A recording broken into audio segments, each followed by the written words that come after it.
Je savais que je me mettrais en danger en postulant pour rejoindre l'expédition vers Labyrinth City, mais je n'aurais jamais imaginé que nous rencontrerions autant de difficultés en chemin. Et même tout cela paraît insignifiant comparé à ce qui s'est passé ensuite.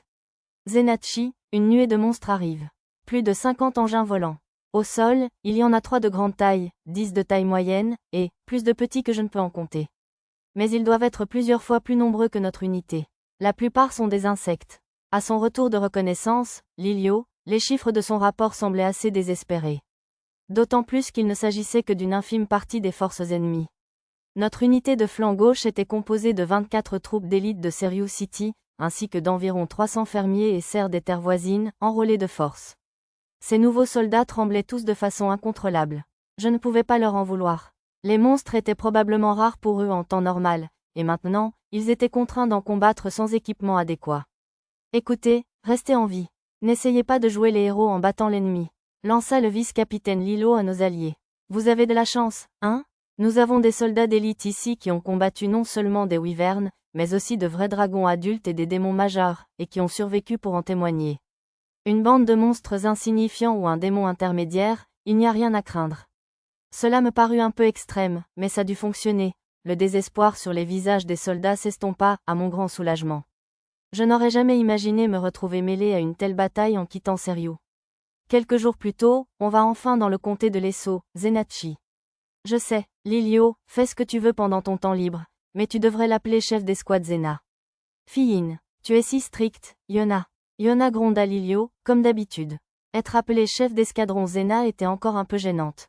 Quelques mois auparavant, nous avions enfin réussi à intégrer l'élite du labyrinthe, surnom du corps d'entraînement d'élite de Selivra, la cité du labyrinthe. Nous devions partir au début du printemps, mais nous avons finalement avancé le départ à la demande du comte. Le corps d'entraînement d'élite était composé de 2 escouades de chevaliers, composées chacune de 4 chevaliers et écuyers, de 3 escouades magiques, composées d'un soldat magique, de 2 gardes et d'un éclaireur, et d'une escouade de génies de combat.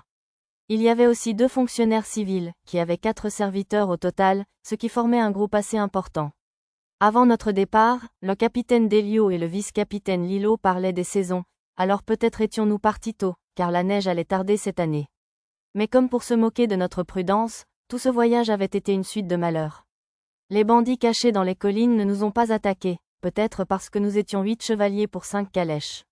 Le voyage s'est plutôt bien passé lorsque nous avons quitté Serious, mais dès que nous avons franchi la frontière, le monde s'est montré à nous. J'espère juste qu'on passera sans problème. À en juger par le murmure de Lou, elle se souvenait de la même chose. Je sais qu'ils ont dit qu'une hydre blessée bloquait la route principale, mais je pense quand même que c'était une erreur de prendre ce chemin détourné à travers les montagnes. Lilio soupira d'un air las. Ça n'a rien arrangé qu'on soit resté coincé dans ce village de montagne pendant plus d'1 mois à cause des blizzards et des avalanches, mais l'autre chose était le pire. Tu parles de l'invocateur qui contrôlait le démon mineur? Non, le capitaine Delio s'en est occupé sans problème. Elle doit parler de l'incident où le nécromancien a transformé tout un village en zombie, non? Ces 2-là ont vraiment pris beaucoup de temps. Yona et Lilio débattaient pour savoir ce que Lou entendait par « c'est autre chose ». Ah, c'était dur aussi, mais je parlais de cette énorme bave qui vivait dans un ravin et qui mangeait tous ceux qui essayaient de traverser le pont de corde. Oh oui, c'était horrible. Eh bien, notre mage de feu Rodril a semblé apprécier celle-là. Me remémorant comment nous avions failli être engloutis par le feu qui se propageait et comment j'avais dû utiliser la magie du vent pour tenter de l'éteindre, mon moral s'est un peu dégradé. Tandis que je contemplais les petites fleurs qui poussaient au bord de la route pour apaiser mon cœur, Lilio m'a jeté un coup d'œil.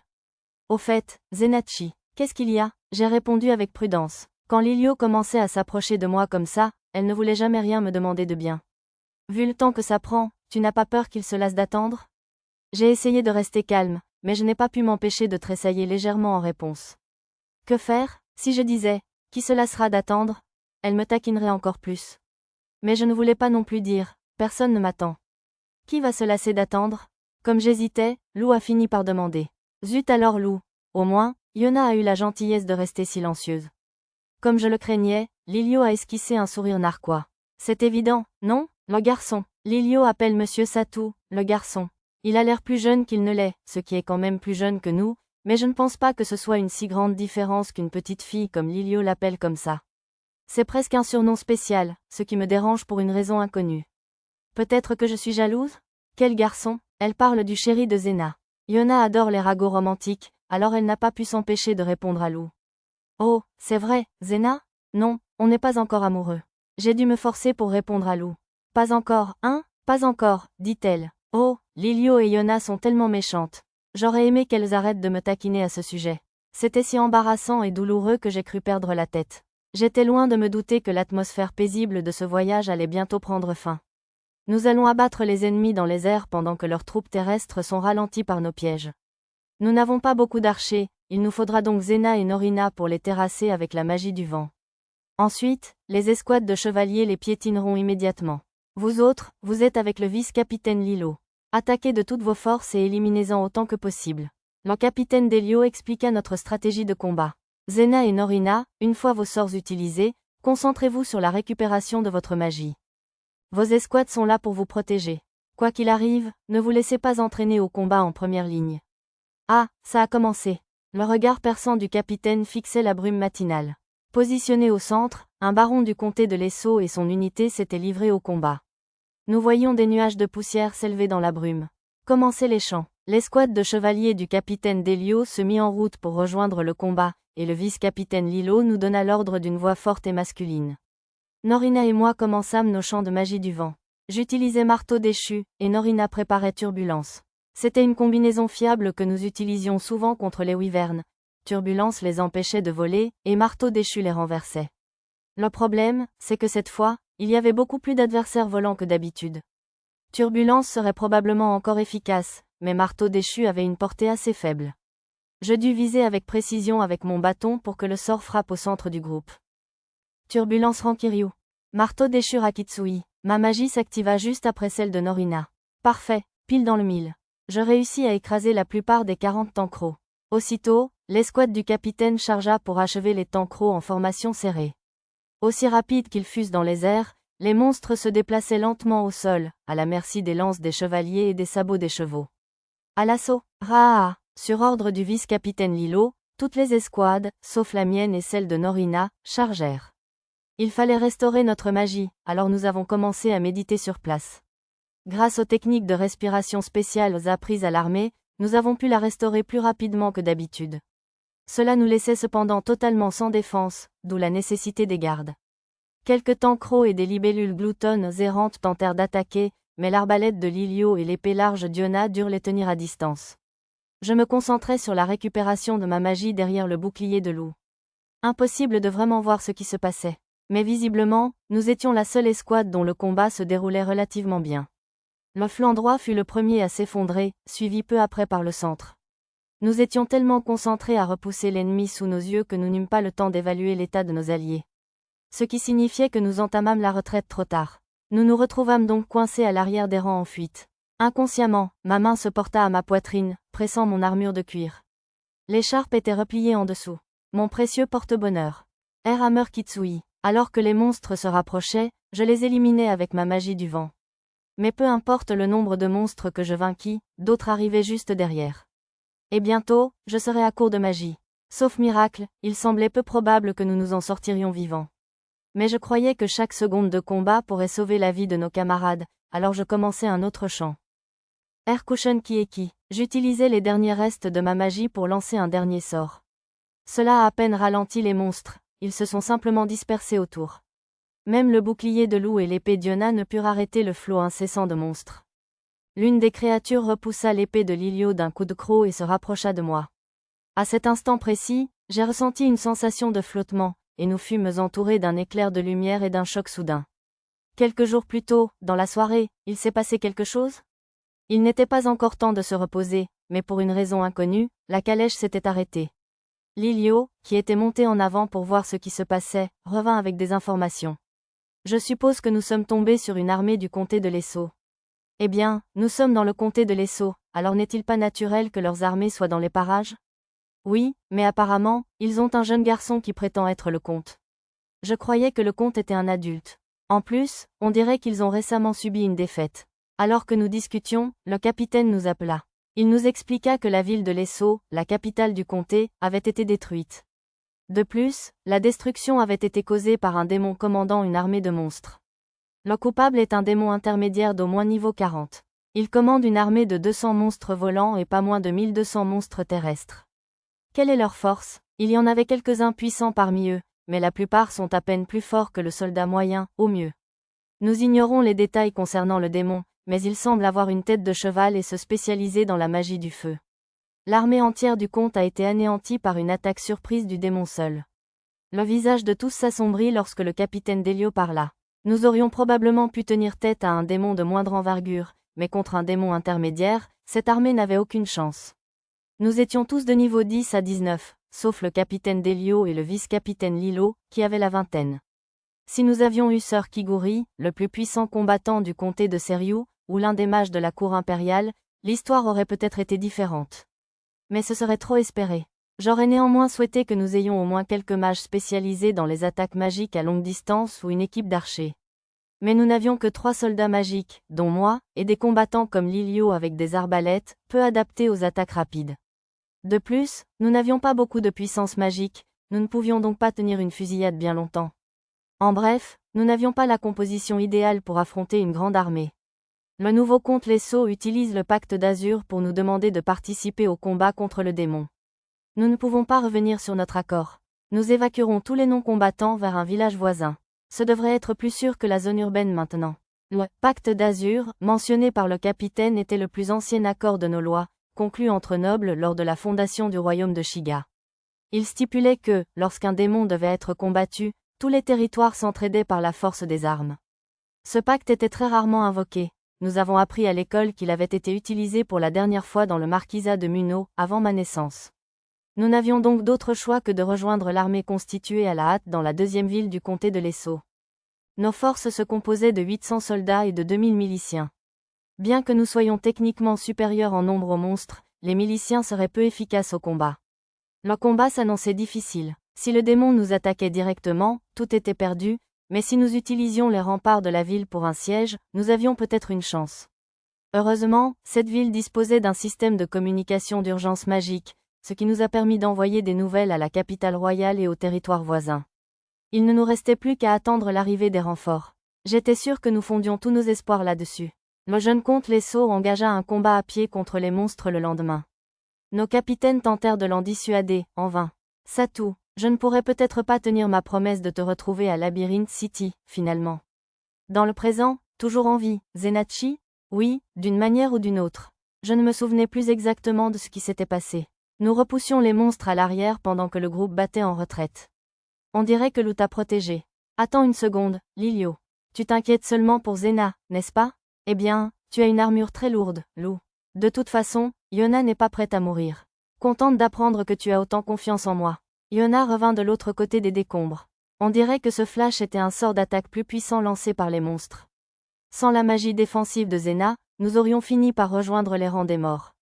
Tout le monde était couvert de poussière de la tête aux pieds. Nous avions réussi à survivre, mais de justesse. J'entendais les monstres se rapprocher. Et si nous bougions, le démon au-dessus de nos têtes fondrait sans aucun doute sur nous pour nous attaquer sans pitié. Les essaims de temps à crocs et de libellules gloutonnes autour du démon se formèrent en 3 groupes. Yona, si cela nous poursuive, on ne pourra pas tous les contenir. D'accord. Mademoiselle Zena, savez-vous utiliser la magie de défense? Je devrais pouvoir utiliser coussin d'air, au moins. J'avais récupéré un peu de magie pendant mon évanouissement, mais un seul coussin d'air serait le mieux que je puisse faire. Mais je n'avais pas le temps de méditer ni d'essayer d'en récupérer davantage. Les monstres qui grouillaient dans le ciel pouvaient fondre sur nous à tout moment. Merde, ils arrivent aussi au sol. Plusieurs grands grillons à mâchoires apparurent dans l'ombre des décombres. Coussin d'air qui est qui? Ma magie du vent ne suffirait pas à repousser le flot de grands grillons à mâchoires. Lou, il est temps de leur montrer de quoi on est fait. Bien, au moment où les grillons géants franchissaient mon coussin d'air, le bouclier de Lou les repoussa et l'épée large d'Yona les traversa comme une tempête. Mais cela ne suffisait pas à les arrêter tous. Quelques grands grillons à mâchoires parvinrent à les contourner et à charger sur nous. Je ne te laisserai pas approcher de Zenachi. Lilio enfonça son épée courte dans l'un des grands grillons à mâchoires. Je dégaina la mienne aussi, parvenant à peine à les repousser.